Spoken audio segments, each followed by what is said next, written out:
you perfectly. So that's great. All right. So we are live with Philipp Benedikt. And is it Philippe or Philip? How do you pronounce it? It's Philip, actually. Philip. Just Philip. Nice and easy. And Philipp Benedikt is a filmmaker and a photographer. So you're pretty much in the arts. Yes. And your girlfriend, who we are hoping is going to join us, and I think could that be Melanie? I'm not sure. Someone has joined us. Let's have a look. I hope her internet is working because she's right now in Tanzania. She just went there on Friday, but I think she shall be good to go with the internet. Okay, all right. If there's a problem, I'm sure you'll be able to answer most of the questions anyway. So what I normally do is I mute whoever joins in, and then of course, if they want to speak, they can just type in the chat or maybe even put a thumbs up.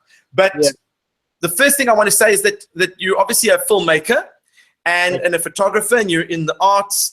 And Melanie is a social worker. Is that correct? Right. She just finished her studies as a social worker. And now she was working kind of for the Salzburger government, who take care about the whole refugee situation in Salzburg country, and bring them about all the possibilities they got there. But that's basically it. But I'm pretty sure she can tell more about it as soon as she joins. Okay, well, that's fine. Hopefully she will join all the way from Tanzania. But now, you two, I was checking out Facebook, and I see this article about a young couple from Austria who are planning to travel around the world and not spend any money. Right, that's the plan, actually. That's our mission. We're trying to, but we're not sure yet if it gonna works. But how we can see so far, because I'm gonna start like tomorrow to Dubai, and it's gonna be my first destination, while Melanie is Tanzania visiting a friend. And afterwards, as I already mentioned, we're gonna stay in South Africa, where we are already in touch with you guys. And the cool thing is that for the first couple of destinations, like for Dubai and South Africa and even India, after South Africa, we already got some people where we can work on some projects together. So we're already looking forward to that. But it might not be easy, but we will see how things will end up in the end. Okay, but now, I mean, your idea of traveling and not spending money is everyone's dream. I mean, all of us want to travel and not spend money. And when we do travel, we try not to spend money anyway. But you're going on purpose to not spend money. Are you taking a credit card with you just in case? Yeah, you never know. Because sometimes even on the airport, if you feel hungry or something, you always have to be kind of flexible if it comes to the money thing. Because you really never know. It might be tricky otherwise, because if you got into any situation where you definitely need some money, you want to have some backup or something like this. So we'll see. Okay, so I want to get a little bit of background information. How does a filmmaker and a social worker come up with an idea? And it's obviously not an original idea, as you have mentioned yourself, that people have tried this before. But how do you come up with an idea where you're going to travel around the world? How many countries are you planning to visit? It's 16 in total. We got time till 16 countries? 16 countries till the end of September. So it's basically, some of them are only 3 weeks, but most of them are like for a full month. So it always depends on the area where we are going to be. But mostly it's like a month, yeah. And in terms of all the continents, you're covering everything? Besides, if you call South America, because it's always tricky, America, South America. Antarctica, is it in English? Yeah. Besides that, we are good to go on every country as far as I can remember. Maybe we also got to the other ones, I'm not sure. But South America, because you said it's so big, and that's why we said within 1 year, it's just not possible without rushing that we can do South America as well. So we just skip this for this time, maybe next time. Wow. Okay, so this is what I want to know. When people said to me that you were going to travel around and not spend money, it's easier said than done. Yeah, to just walk up to people and say, hi, my name's Philip. I'm a filmmaker. Would you like to give me a place to stay? And I'll make a film for you. I mean, that almost sounds a little bit seedy. So how do you get your idea across that what you're doing is, I mean, why should they even give you an opportunity? What's the motivation? Yeah, that's a really, really good point. That's what I was struggling in the beginning with. How to motivate people that they're still jumping on the train, because why? They don't know me, they don't know us. why should they just okay, let's go, Philip, or whatever? Because it's really tricky. Because usually, if you don't know anyone, haven't seen him, you know, and only via Facebook and internet and stuff, it's really sometimes tricky to get even their attention, or also like that people start to believe in you and what you do and trust you. That's the next thing, because not everyone will let you sleep on your couch or whatever. But that's what we're trying to do right now. So we plan actually from country to country, and always like 2 or 3 months in advance we start to see if we already might know someone in a specific country, and if we don't know anyone, just to start reaching out to all kind of NGOs or organizations we would love to work on, for example. So it's a lot of work. It won't be holidays, as I would assume, but we're pretty sure we're gonna have a great time with all the experiences we are gathering all around the world.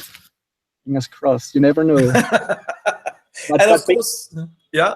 Basically, back to your question, because you answered why should they jump on the train, or why the thing is that actually they actually can't lose anything. For example, if they really need, like NGOs I'm going to start in Dubai, for example, where I'm going to work with, they're pretty new, and they, as far as I could see, they definitely need some new photos and videos.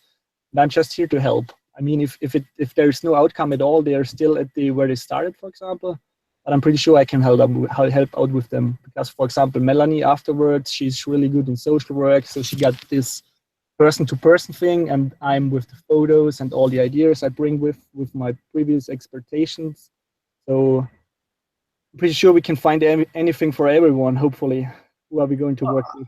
I'm sure you can. I mean, look, it takes a certain type of personality to be able to just introduce yourself to someone and say, look, we have this little project of ours that we want to travel around the world. We certainly don't want to spend any money.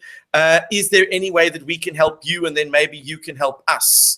So you were talking about bartering and trading. Is that correct? Yeah, right. That's basically the whole system we are trying to have luck with, because everything started with a friend I already met in Amsterdam, like this year in May. And he did something similar. His project was called the Backpack Intern, and he basically offered. He's a copywriter, and he basically offered companies to work as an intern for free. But all he wanted to have is like food and a place to sleep. It's kind of a similar mission. That's why I already mentioned that it has already done before. And after his trip for 2 years around the world, he kind of decided to make a platform out of it. It's called Wonderbrief. And he's already starting out with companies like Vodafone and also Amnesty International. And I'm not sure which are the next ones. And I was basically the first one who gave it a try, where we worked together in Amsterdam for 2 weeks with Vodafone. And the deal was I work with them for 2 weeks and I don't get anything paid. I only got the flight, other travel expenses like the hotel, food and stuff like this. But basically I worked with them on projects in Amsterdam without getting any real money in that kind of case. So it was also for me like the first try to see if stuff like this works. And it was amazing, because usually if you work for someone or client, you always have this money thing. It always comes with it. There is no real job offer without money usually. But if you put the money away, it's something totally different, because it's more like on a friend base. People get to know each other better, because actually it's more like a work friendship connection all the time, because kind of the money is away. I mean, for the companies, it's still somewhere in the background. But if you compare it, for example, if they would have to get a photographer for 2 weeks and pay him like for full 2 weeks, it's basically, I don't know, 5 to 10 times more money they would have to pay for me, for example. And I also got this amazing experience to work with them in Amsterdam. Otherwise, I may never had that opportunity. It's really interesting.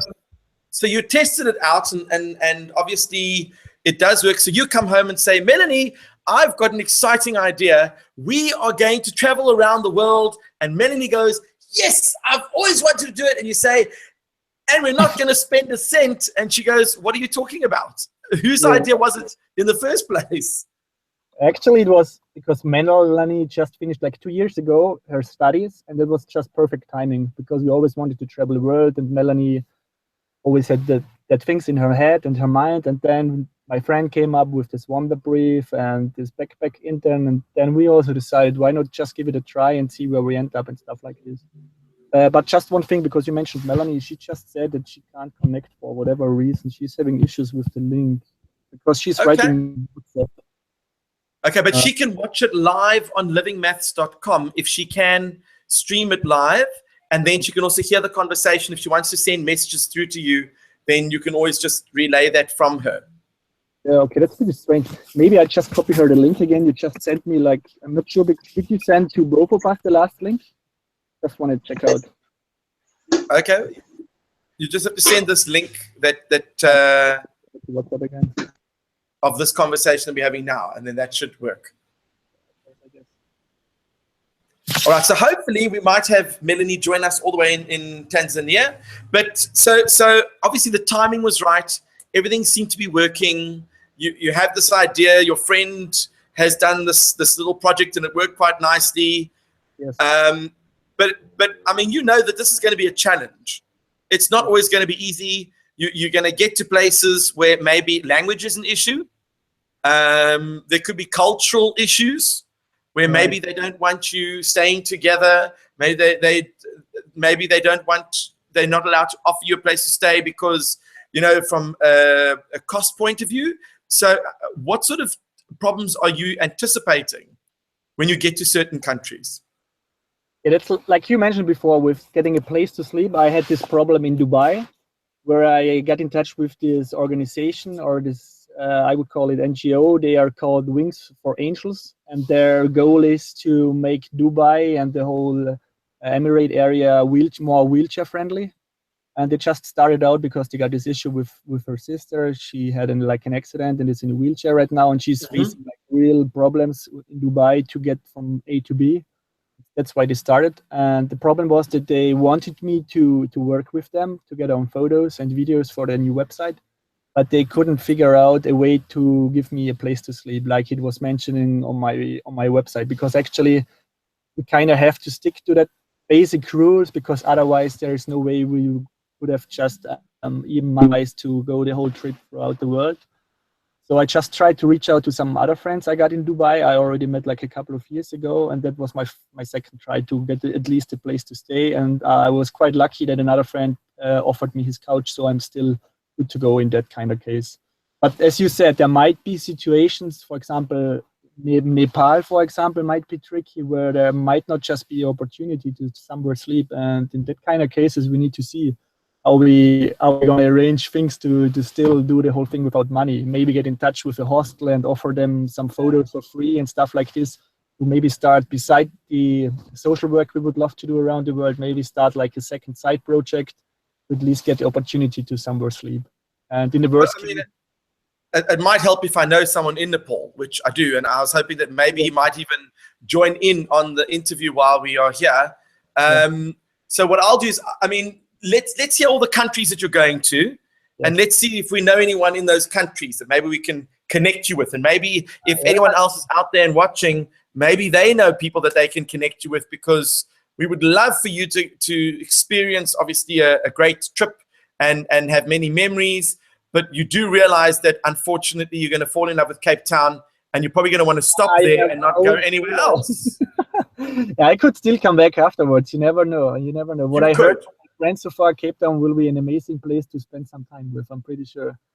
Unfortunately, it's only planned for 1 month in total, but you never know if we don't come back like after our whole trip or something. It's gonna be cool. Yeah, but as you asked or just said, we're gonna start. Like Melanie already started in Tanzania, where she's meeting a friend right now, and obviously having some internet issues. I don't know what's really the big deal. She just wrote me on WhatsApp again that she can't join for whatever. It's called Africa. Internet is a problem all over Africa. Yeah, maybe. So basically, while she's in Tanzania till the 10th, I'm going to go to Dubai, where we'll work on the project I just mentioned before. And we're going to meet again in South Africa, in Cape Town to be exact, on the 11th of February, where we're going to spend a whole month in the South African area from Cape Town till Johannesburg, but basically Cape Town, what we were thinking, and all the projects we're going to work so far. And right after that, we are heading straight to India, where we are lucky to be right at the time when the Holi Festival starts, which is getting more and more famous in Europe right now. Totally different in India, I guess. So it's gonna be interesting to see how the real Holi Festival is gonna be there as well. And About in India are you going? First, we wanted to start in Mumbai, but after some research, we found out actually that the Holi is more taking place in the north area of India, where it is more like a religious thing. That's why we had to decide to kind of skip Mumbai for now, because we are pretty early with the dates of the Holi. So we're going straight to Varanasi, to more like one of the most holiest places in India, what I got from my research. So we're going to spend the Holi festival there. Afterwards, make us on our way to Delhi, where I got another friend where we are lucky to work with this organization. Mm-hmm. So after this, basically, we're going straight to Nepal, as mentioned before. And I think we're going to only stay there like for 3 weeks in Nepal. And afterwards, China is on the plan, which might still be challenging because of the visa. Because usually, I'm not sure if you've been to China so far, but the problem is for Austrians that you always have to do the visa usually in your country, like 2 months in advance. But we can't do it like within this time frame, because 2 months in advance we are already on the road. So we could either go in South Africa to the embassy of China, or in India and go for the visa there. But we basically decided to do it in Hong Kong, because it doesn't really belong to China still. So we're going to do it with an agency there, which is a little bit more expensive, but it should be the fastest and easiest way to get the visa if you're already on the road while trying to get the entra to China. And then what happens if that doesn't happen? That's a very good thing. But we said if we can't make it into China for whatever reason, because you never know with visa, if you see the United States right now, things can go so fast. It can change just under your feet. You just want. I mean, you could have Brexit. People are leaving Europe. I mean, it can happen too. Right. So you never really know. That's why we said, okay, what if we can't make it to China? We just said, okay, because we kind of had to skip Japan. How you say it in English? Japan. Mm-hmm. Japan. Sorry. Yeah, Japan. So we said, okay, if we can't make it to China, we may go for the Japan region. That's because we had to skip it because of the all timing. So that's our plan B for now. And if there's still no way, I got some friends in Hong Kong, and we basically could still stick to the Hong Kong area if there's no way to do either of those. But you can't really plan for a whole year, so we kind of have to go with the flow and see. And you see that's the other thing. I mean, you need a certain type of personality where you're okay to go with the flow, and that you actually embrace the challenges and the curveballs that are thrown at you, instead of just moaning, well, we planned it this way and we wanted it this way, and now we're disappointed. I mean, you don't have that expectation. Right. You have to just, because if you are sticking 100% to the plan you got in the beginning, you will be disappointed, because there might be some situations where you wanted it to be that way, but there was just no way, because as you already mentioned, there might be some cultural things we are not aware right now, or even other things that can always change something. So it's always better to be a little bit more open-minded and just go with the flow. Interesting. And then so after the Japan or China, whichever one works out, where are you going from there? Philippines. Mm-hmm. And it's gonna be funny because it's the first time we're gonna really meet someone from our relatives back home, because Melanie's uncle, who is also like on a little, I would call, he's like for 3 months on another trip of his own. He will join us. Melanie's joined us. Hola. Hi. Hello, Hi. Melanie. How are you? Hi, I'm so sorry. Where's your The internet in Tanzania is very difficult. Welcome to Africa. That is so good there. And it's a little dark where you are, so obviously it must be quite dark at the moment there. Yeah, exactly. It's around what time we have right now? It's around 7:30. Oh, so you are an hour ahead. Yeah. Okay. So Philipp was just telling us that the whole plan was to go around the world, but he suspects that you're going to have to stop in Cape Town, and then you're not going to leave because you're going to fall in love with Cape Town. And he says you're just going to have to throw all your plans away because Cape Town's the only place to stay. That can happen. It can happen. Exactly. Is there any chance that you just turn the camera in the other direction and you got some light? Because it's a little bit. Can you hear the filmmaker?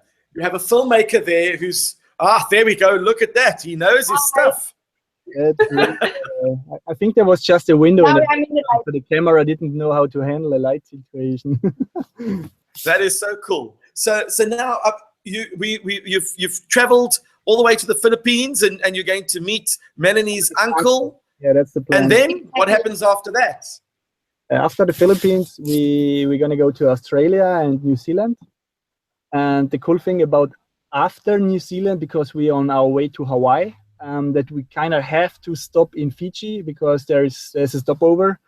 The cool thing about that is that you can basically get the free flight to the Fijis and just stay there for like a couple of days to at least get some holidays as well without the work we're trying to achieve around the world. So we are quite lucky with this situation as well. So there's a little stopover on the Fiji where we would basically maybe not work for the first country or island and then keep going after that to Hawaii, as already mentioned. Do you honestly believe that you're not going to be doing work?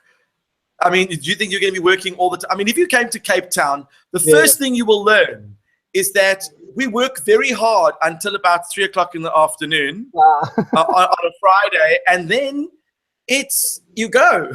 So, I mean, you can work really hard until 3, but you will still have time left to go and do all the things you want to do. Yeah, of course. Otherwise, it would be boring as well. That's the whole thing behind the whole travel, that we at least got some free time as well. Some quality time we may spend with you and going for a little wine or whatever on the stage. Absolutely. So we'll have to organize. I must just check my calendar. Let's have a look here. You guys are arriving in Cape Town on the 11th of February. What day of the week is that? That's I actually... think it's on the weekend. I'm just double checking what's going on here. 11th of Feb. Okay, I am presenting at a conference, but it depends what time you guys are coming. We can work around that. Maybe I can come and fetch you from the airport. That will be fun. Doing another live show, picking us up on the airport. But the thing is that Melanie will arrive one day later because we are going. I'm coming from Dubai and she comes from Tanzania, and we basically start on the same day to South Africa. But because of her flight, and she needs to go to. Where are you going to, Melanie? What's your direction? At first I'm going to Addis Ababa. Yeah. And then I think I have a stopover in Johannesburg, and then I'm flying to Cape Town. Oh, you still have a stopover in Johannesburg, okay. So basically she's coming one day after me. So I already so she's coming the next day. Yeah, perfect. So I got one day off to do a little party without her as soon as I'm in Cape Town. Okay, and we can party in Cape Town, so we'll have to make a plan.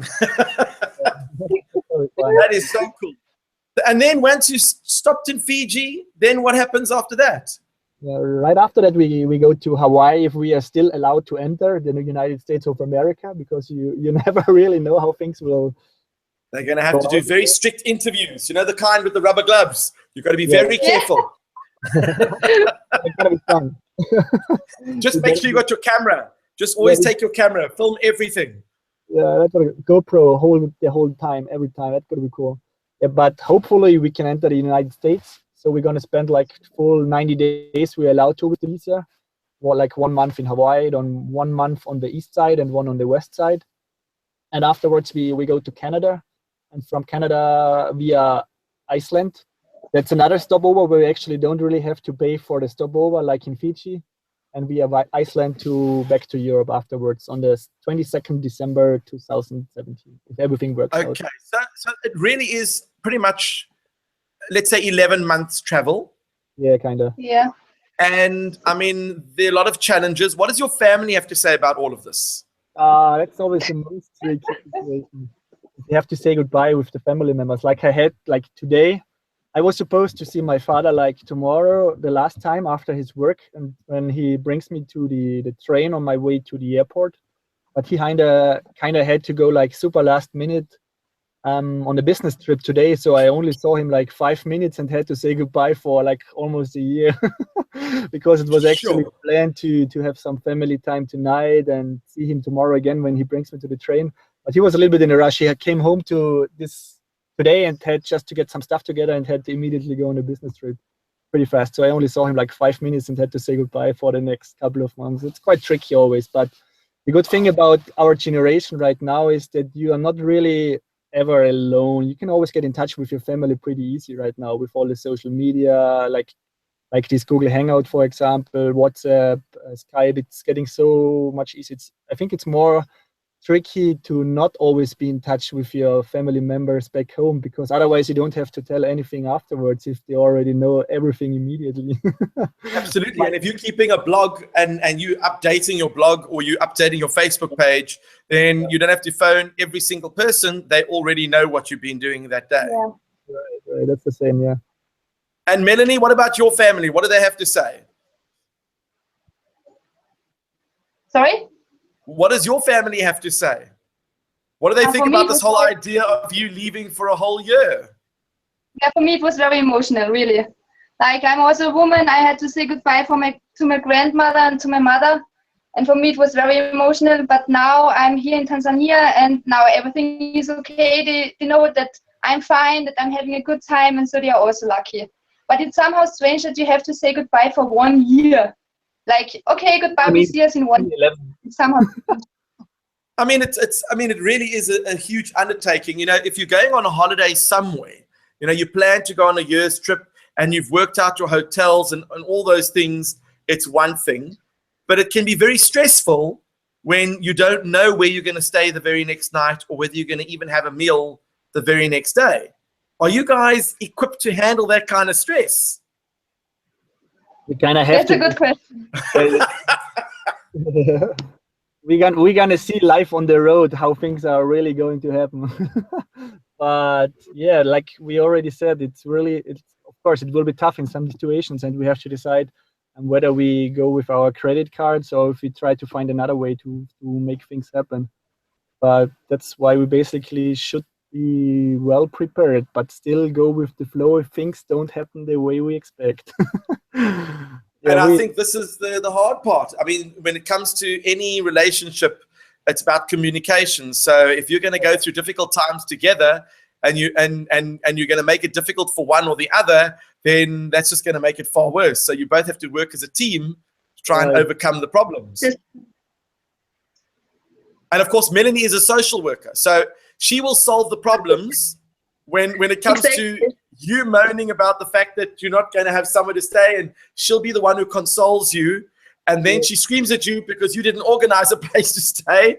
And then you're going to take your camera out and film it and say, oh, what a beautiful moment. And then she's going to scream at you for filming her getting emotional. It just could get out of hand. Yeah, it could. You never really know how long we actually together on this whole trip. No, we shall. Normally it's like that Philipp is the good cop and I'm the bad cop. Oh, okay. So when you go and negotiate, you do know that, of course, when it comes to bargaining, that some people are going to be very generous and say to you, listen, if you help us put together a few photographs for our brochure, we'll give you a flat and we'll also throw in breakfast, lunch, and supper. And you'll go, oh, we really got a good deal there. But some people will say, so if we ask you to do, let's say, a movie, how about we give you just lunch? And then you have to negotiate. So how good are your negotiation skills? Yeah, that might be Melanie's part, because I'm usually more, okay, let's go for it. But she might be more like, if it comes to the financial part. She's the bad cop. She said it. I'm the bad cop. She's not afraid to say it. You know what? I think that a lot of people don't realize that in real life, when people negotiate, there are actual workshops. We run workshops on negotiation gambits. These are moves that you make when you're negotiating. So, for example, let's try the flinch method. So, Philip, I'm going to be selling you this pen, okay? No, you're going to be selling me this pen, okay? And I want to buy it from you. Ready? How much is this pen, Philip? Actually, that's a really good pen, because it's actually not only a pen, it always gives you the opportunity to write down all your ideas, or if you got any imaginations in your head, it will help you throughout your whole life. It won't really get empty, because it's like this magical pen that never goes empty. So if you... Well, it looks like the ink's dropping, but so how much would you sell this pen for? How much would I sell this pen for? You really caught me in this very moment. I mean, give me an amount and let me at least think about it. So how much do you think it would be worth? I have a question on you. How much do you want for this pen? Now you see, she is the negotiator. The Yeah. first thing you do is you get them to reveal their cards. So you say to them, how much is the pen? When you say it's €5, you've now revealed your cards. If you say to me, how much are you prepared to pay? I might say 7, which is 2 more than what you were going to ask for anyway. Yeah, that's So- a good point. Because otherwise see? we might get less than we could have get. So it might be Correct. Yeah. But then what I would do is I would say, how much is a pen? You say €5, and I go, €5 for this. Now that's called the flinch. Mhm. When you do that, it makes you feel guilty because you think you're asking for too much. And that allows me to say, how about €3? And then you feel like, okay, €3 is fine because, of course, 5 is quite expensive. He did go like this, so it must have been expensive. And those are the techniques that they actually teach people when it comes to negotiation. But Melanie is a natural. The minute I asked how much, she turned around and said, how much are you willing to pay? And she turned the cards over and said, you reveal your cards first. And that is very good negotiation. I understand. The other trick that is very important, and I'm giving you these skills because I know that while you are on your journey, there are going to be many times where you have to negotiate. So now you want, okay, I come along and I say, how much is the pen? You say €5. Yes. I say, I'll give you €1. You say, no, €5. So I say, or I'll tell you what, meet me halfway.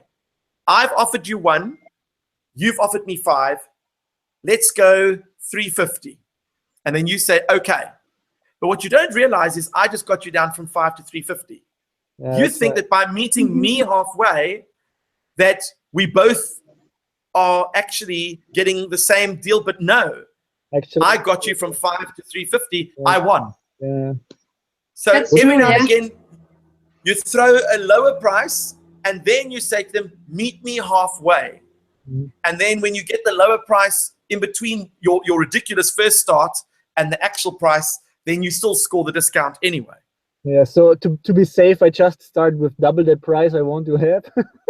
So Well, if you're selling something, someone's going to ask you, so what is your film service valued at? I mean, if you were charging per hour, what would you normally charge? yeah, that's a totally different situation. I know. That's what. Can you see what's going to happen there? Yeah. So then they're going to say, well, what must I give you that is equivalent to that so that we are giving each other a fair deal? Yeah. And then you're going to have to think about, so what do I answer to a question like that? Of course, yeah. When you show indecision, then the Melanies of the world will jump onto that and go, he's uncertain, which means he's negotiable. So the minute you say, well, I don't know, maybe about €200, €300, you've basically given them a range of 200 to 300. What will they do? They'll nail you and say, well, how about 150? Because they could see that you wishy-washy. Now, Govinda, who has just joined us, is actually living in Nepal. So I'm hoping that we will be able to connect you and Govinda, because I know that Govinda is running a school in Nepal. They have built the school from scratch. It is the most incredible story. And I think that they could certainly do with photos and videos, because I mean, it's really a preschool kids for the people in the community who don't have access to a school. And they've done the most amazing things. And they've actually built a physical building. And he's done it all with his wife. And obviously support from around the world. Wow. It really is an amazing story. So I will make sure that I connect you and Govind, and hopefully he's going to ask you some questions if he's not too shy. I don't know what time it is in Nepal at the moment.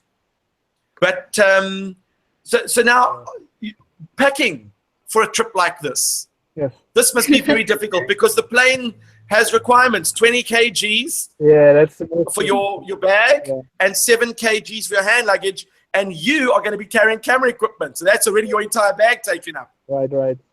That's the most horrible part we had like the last week, because actually, like you mentioned, if there wouldn't be the camera equipment, it might not be that tricky. But with the camera equipment, that is very, very tricky. That's why I study. Don't tell anyone, but that's why I actually hope that no one will ever just weight my camera bag, like the handbag, because it's way too heavy. Because yeah, it's like I'm supposed to have like the 7 kilos, but it's way beyond. It might be 15 kilos or something. I do the same thing. Yeah, my backpack has got laptop, camera, all of it put in, and it's heavy. But if you carry it on your back, they never worry about it too much. Yeah, they usually never ask you to weight it. It's kind of strange, even if you see it's 7 kilos only. But it kind of works that way. It never happened to me that they asked me to check the handbag for the kilos. That's quite strange. But don't tell anyone. No one, just whoever's watching this, just don't say anything. So I know Govinda said that it's only 20 past 10 in the evening, so it's not too late there in Nepal. And then, of course, what camera equipment are you taking with you? Because this is a tough one. You're taking still and you're taking video. I mean, with GoPros, life is very simple. Yeah. But the thing with GoPros is still, even if they're super small, you got these restrictions on some points. For example, if you want to change the focal length, some perspectives, or even in low light.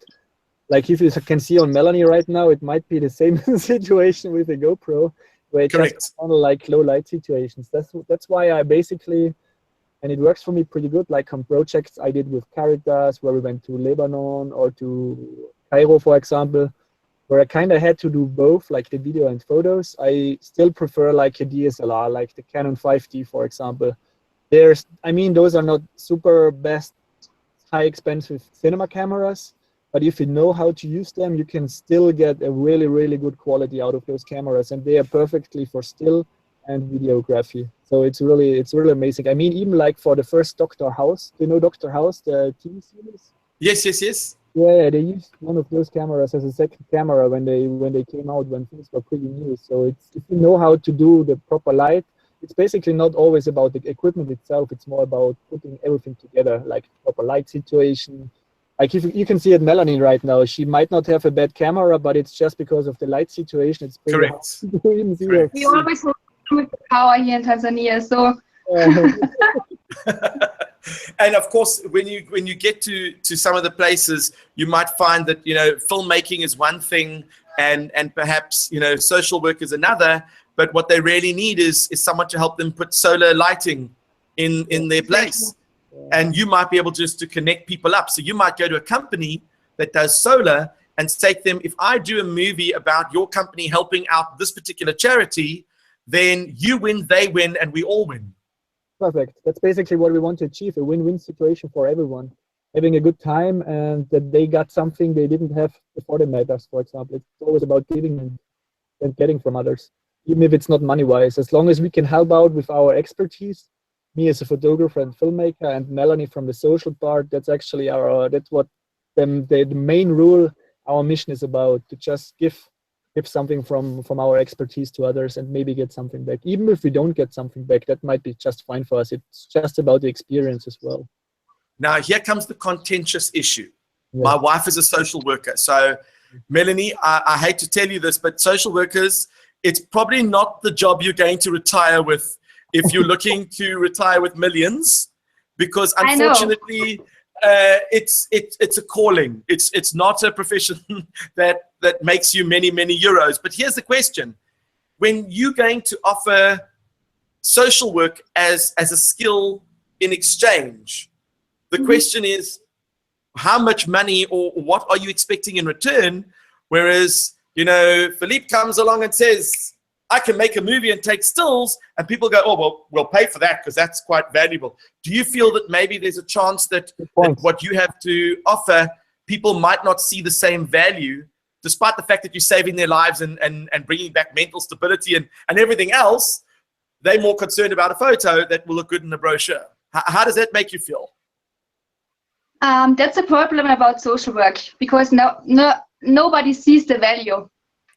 We also have the problem here in Austria, for example, as a social worker, you don't get so much salary. Like I think everybody all over the world, it's the same problem. Same thing everywhere. And your caseload is this big, and your salary is this big, and the demands and the pressure. And they say that more people in your profession resign or get out as soon as they can, because unless you leave your work at work, you're not going to make it, because some people come home and all they do is they think about those cases all day long, and that drives the person crazy. Yeah, that's true. So it's very important that you have a good team, that you have a good NGO that helps you, that you can go home, and that you don't take the problems with you home. But for example, I made the experience here in Tanzania. I was here 2 years ago. I made an internship for 3 months, and what I realized, it's very important that you just get in contact with the people, that you can talk with them, and that you can just have an exchange with the people, that you can talk about the problems you have in Austria, you have in Tanzania, and that was also very important for me, and also very important for the people here. So I think that is one big point, that you don't see the salary, that you see the people behind the work, and that is also very important for me. Absolutely. Well, yeah, I'm going to give you some ideas, because that's what I do. I'm an ideas person. I think that you should contact schools and offer to go and speak in their assemblies when all the students are there, to tell them about your trip, but also to possibly even offer workshops to teachers on maybe cultural differences, possibly looking at things like counseling issues within a school. What are the signs for teenage depression? Things that are pertinent to a school. And if you've got a whole community within a school, you might have kids at the school whose parents say, listen, we'll sort you out. We've got a business. Can we help you out? That type of thing. So I love your thinking. Can you see what I'm saying? Because from a business point of view, the more people that you hit that have got access to food, lodging, businesses, etc., the better your chance of connecting with the right people. So you might find that someone's parent is a movie maker and would love to work with you, or someone is running a counseling business and would love to have you join in and offer your services, but they're only going to know about you if you make a big deal of it. So you say to the school, we'll come and do a public talk, absolutely no cost. We'll tell you what we're all about. And you'd be amazed what happens when people meet you in person. That's when the offers start coming out. Yeah. Because that's the way they really get to know you, because only through a website like we did, they basically got no idea who we really are. I mean, it could be just copy-pasted from somewhere else. So it's basically really about people going out and get in touch with them as soon as possible. Yeah, you're totally right. And then, of course, the other thing is when someone says to you, Melanie, so you say you're a social worker. What sort of areas do you focus on? Do you have any, I don't know, references, that sort of thing? It's important to obviously have some form of portfolio that tells them the range of skills that you have, and possibly maybe some comments from people from Tanzania, or possibly people from Austria that have said, you know, we have worked with Melanie, and these are the strong skills that we found are very useful and that we could work with. And of course, Philip, you've got a whole website about your movies and pictures, but it only now tells us about your actual trip. And your website, if I recall correctly, is Our World Experience. Is that right? Right. That's It's Our World Experience, and let me just see if it's a .com. It is ourworldexperience.com, and it tells them all about you. It tells about both of you. Of course, there's a lovely photograph of you two pulling faces, which I think is awesome. It shows a lovely map of the two of you, which I think is awesome, you know, showing the journey that you're hoping to go on. But, you know, it would be really cool if you could actually list the things that you're trying to get in each area and what you've managed to achieve. Because then people might say, you know, like a wish list. And people might say, oh, look, they're busy looking for a place to stay for 2 more nights over there. I'm sure I can help out with that. Or I know someone who can. But if they don't know that you're looking, then they're not going to make that recommendation. Yeah, I love the idea of the wish list, actually. So that's really like put together like smaller pieces, not like the huge whole thing. Because that's why we started with this frequently asked questions section, because that people, I'm not sure if anyone ever checked out on that, but basically to make the people not more afraid of the whole thing, that they have to bring us over here and that we need to stay with them the whole time and stuff like this. It's really a good idea with the smaller wish list, what we actually would love to achieve from or get from each country. That's a really good idea, yeah. And I think that also means that if I know what your wish list is, then I would obviously want to help out. Now, someone like me, I I have a friend of mine who's in Dubai, and you know Frederica, and she posted that you guys were going on this trip. I read the article, and straight away I made contact with you, but because you were accessible, you contacted me back. You could have just, let it go, but you came back to me, and I said, how can we help out? What can we do to promote you? Maybe we can speak to the local radio station and ask them to interview you on the actual radio station when you get to Cape Town, when they've got over 1 million listeners. And then unfortunately, then you get way too many offers that you don't know what to do. That might be tricky, but we can still extend this whole trip and don't just go for 1 year. We could maybe do it longer. You could come back to Cape Town. I told you. And Cape Town is a magical place. Melanie, I'm not saying anything. I'm just saying it's a very magical place. Very romantic. Hint, hint. You never know what might happen. You never know. Oh, no pressure, Philip. No pressure whatsoever. There's pressure. There's pressure.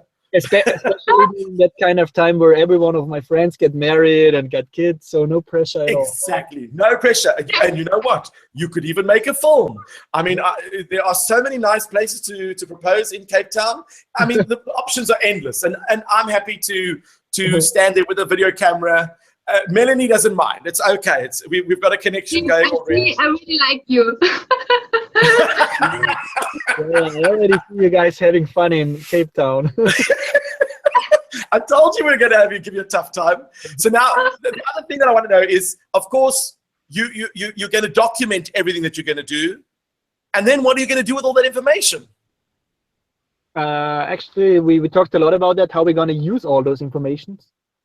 So we basically want to share it, of course, with all the community we are gathering throughout the world. And if there is, for example, others, because right now we're already getting messages from friends, if we can help them out because they would love to do a similar trip or something like this.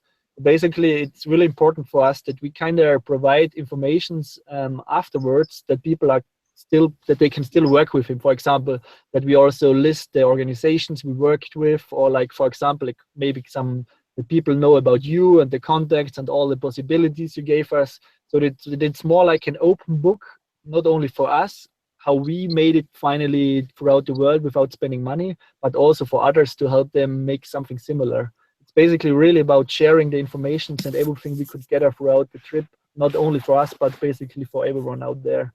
But it still might be interesting how to best achieve that kind of thing. So if you get any ideas, what would help you, for example, just let us know. Well, I think that obviously if you're keeping a blog and keeping, let's say, journal entries of things that are going well, the pitfalls, what were the problems for that day, and then, of course, at the end, when you have all this data, you could put it together and say, these are the things that we really enjoyed, didn't enjoy. These are the things that worked or didn't work, and some of it was serendipity, and some of it was coincidence, and some of it was just pure luck, and some of it was just bad luck. But what I find interesting is that a concept like this could become a universal approach to travel. So people they talk about Airbnb, they talk about Uber, where all of a sudden from that came house swap, where people just swap houses and there's no cost. Yeah. So Airbnb, you would pay to go and stay in someone's house. But now someone says, you stay in my house, I'll stay in your house, we'll swap. Yeah. And there's no cost. Yeah. What might happen is that all of a sudden you guys initiate a concept of going on holiday, where I'll go on holiday to York City, you'll go on holiday to my city, and we'll kind of find a way that it balances out for both of us, and that we can each experience each other's culture, and it won't have to cost us money. Yeah, that's perfect actually. It already sounds like your business model. Don't even joke. It could become one. It could be. We'll have to think of a name where we mix Melanie and Philip together, and hopefully it'll. And she's the bad cop, remember? So she'll run the business. You just have to smile and take the photographs. Your accountant is sitting right over there. And then the other thing, of course, is that. You're gathering all this data, but there are going to be times where, for example, you are going to possibly run up against the law. You might have a situation where you lose a passport or something goes on. Do you have plan Bs? Have you made copies of all your documentation? Is it available in Dropbox folder so that if you have to access it anywhere in a hurry, you know you can do it? I mean, are those the kinds of things you've also thought about? Yes, maybe Melanie wants to answer that question because we actually did. Yeah. It's like this. For example, normally for every situation I have a plan B. I'm like this for every situation with a plan B. But since I have friends in Tanzania, I know there is no plan in Africa. There is no plan in Tanzania, because when I was saying like, okay, I want to do this on the weekends, then we had no power, or we had a car accident, or something other, something completely different happened. So I know you can make so many plans, but it will not work out. And so I think that is also very important that we just see, okay, we're just enjoying the country and we will see what happens. We have no idea. Well, you see, and that's important from I was just saying that to Philip, that you need that kind of attitude when you're taking on an undertaking like this, because at the end of the day, there will be problems. You will run into situations which you didn't expect. And unfortunately, you know, if you're just going to be overly concerned, you're not going to spend enough time enjoying yourself, but rather stressing the entire journey. And you can't wait for it to be over, which is obviously something you don't want. Yeah. But then, of course, you're going to discover that when you get to Tanzania and you get to South Africa, time is really a concept that is very flexible. So when you say to someone, I'll meet you at, let's say, 10 o'clock, it becomes 10-ish. So it's not exactly 10 o'clock, but there's a 10 hopefully somewhere in the background. And you guys come from Europe where it's 6 o'clock is 6 o'clock. You know, so you're going to have to get used to trying to make all of these things happen within the time frame that you are anticipating. But is it the same also in South Africa? Yeah, I'd say South Africa, we're a little bit, I mean, look, from a business point of view, if you are on time, you score big points. But when it comes to, for example, doing work in some of the areas, let's say, for example, tomorrow morning, I'm going to go and hand out about 15. No, they are not very punctual in Nepal. That's what Govind is saying, and he has to admit it. What is interesting is that, you know, if I'm going to go and plan to go hand out prizes, I have said to the school that I'm going to be there at 11:30. Yeah. I anticipate the kids to only be there by 12:30. And that's because transport. Not everyone has access to transport. Not everyone has a car. So the circumstances will dictate why the time delays occur. You know, in Europe, you get onto a train, you catch a train somewhere, or you do this, you do that, and you just take for granted that you have access to all these things. But when you don't have a phone, when you don't have a watch, when you don't have money and you've got to try and get public transport and that's not working, then you have to walk long distances. There are times where there is going to be quite a large discrepancy between the time that you were hoping they would be there and the time they actually get there. So that we kind of already know. So we're quite used to that. So now we're reaching towards the end of the interview. Govinda, do you want to ask any questions? We'll just give him a chance to ask a question in case he wants to. Yeah, it would be nice to contact, to get in touch with you as soon as I'll send you all Govinda's details. Yeah. Okay, thank you, Steve. So, good evening, Hello. Philipp and Melanie. Hi. So, it's 11 p.m. right now here in Nepal. So, I'm a school teacher and I have been running a small school in a rural area in Nepal to provide opportunity for better learning environment for the rural kids. So, yeah, as I have mentioned here, I wasn't punctual here too because of my device problem.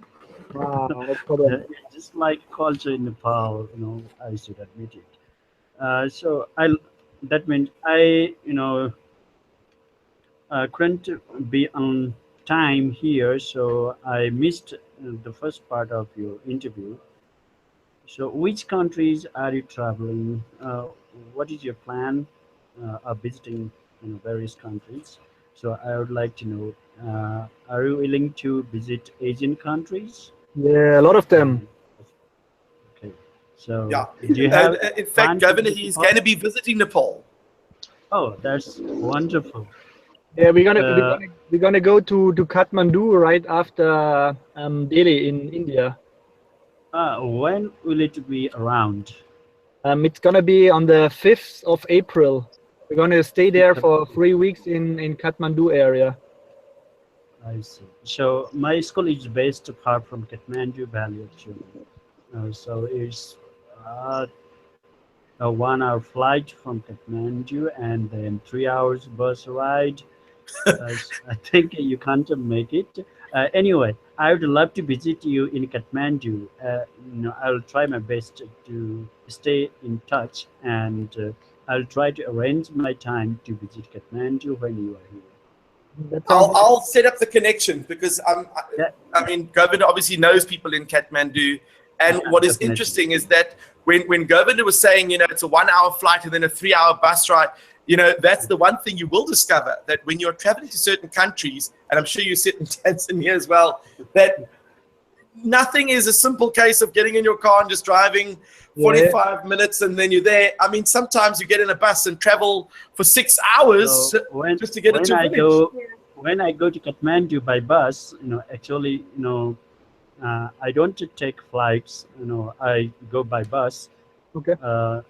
It is public bus service we have. So it takes 13 to 15 hours to reach to my school. Wow. that sounds like an adventure.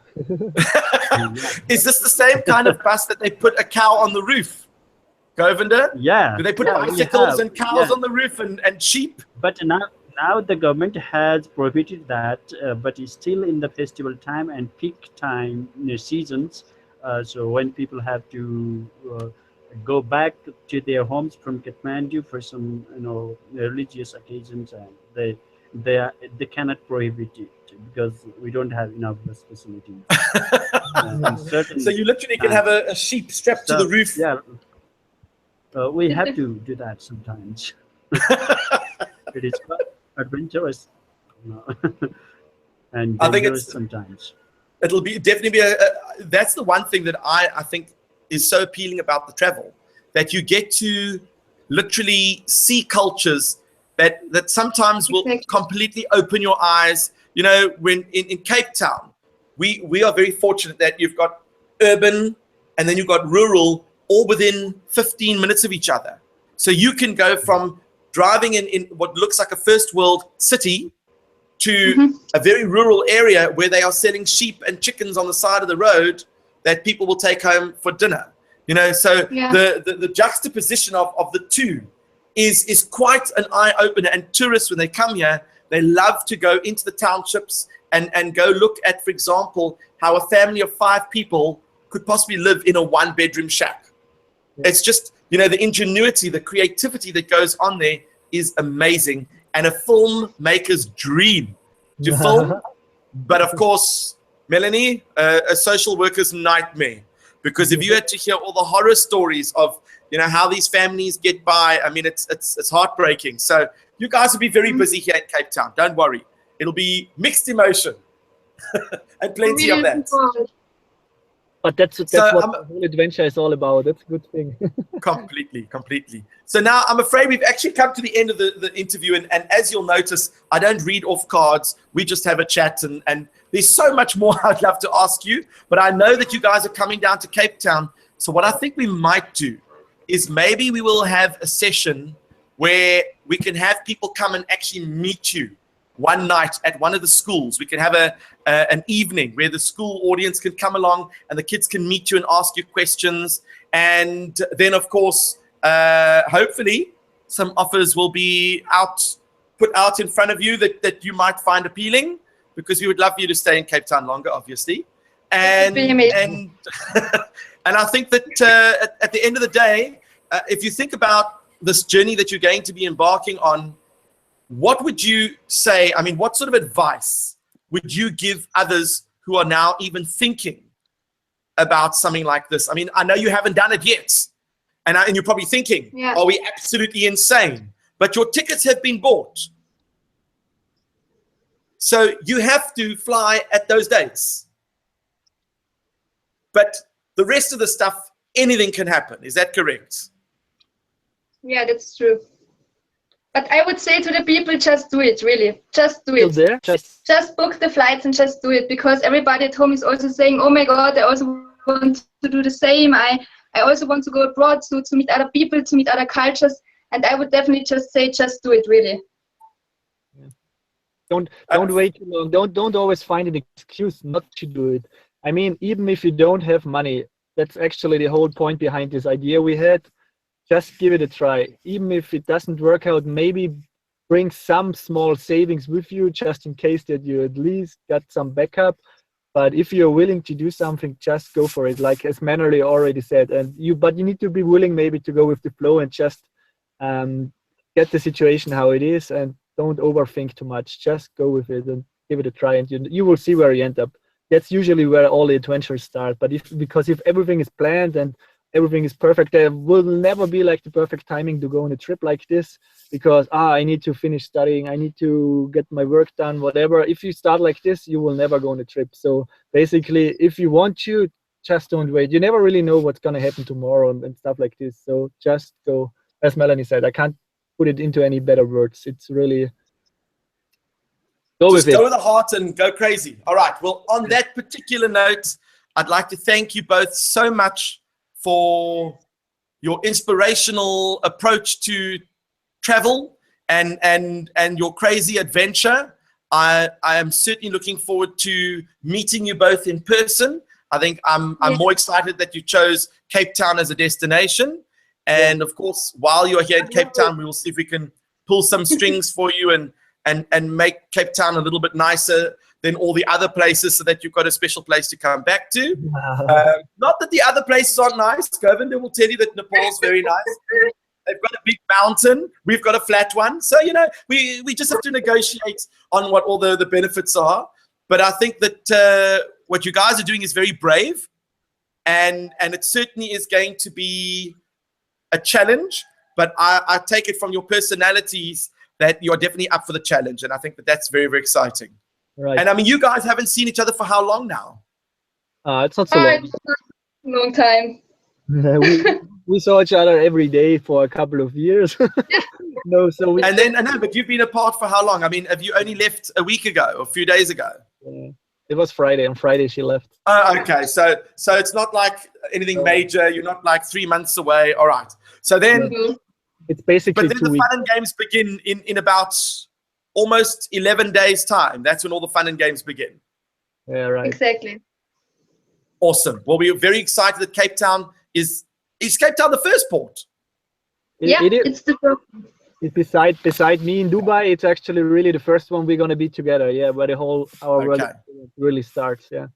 No pressure whatsoever to knock the socks off you two, so that of course no other country you can't even look at the other countries, but we'll give you a chance to at least take a peek. Yeah. And then you'll come back to South Africa. Fair enough. Awesome. All right. You want to say? Is there anything you want us to bring from Austria? Are you in love with Austrian chocolate or anything? Just let me know. There are still possibilities to make things happen.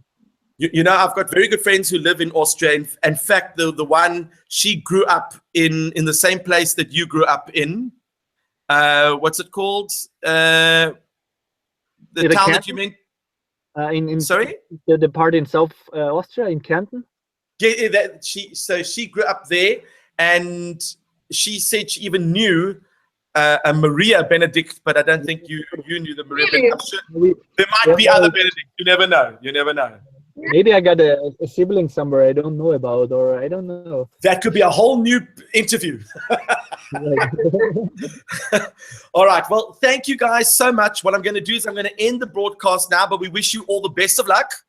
And we appreciate your time.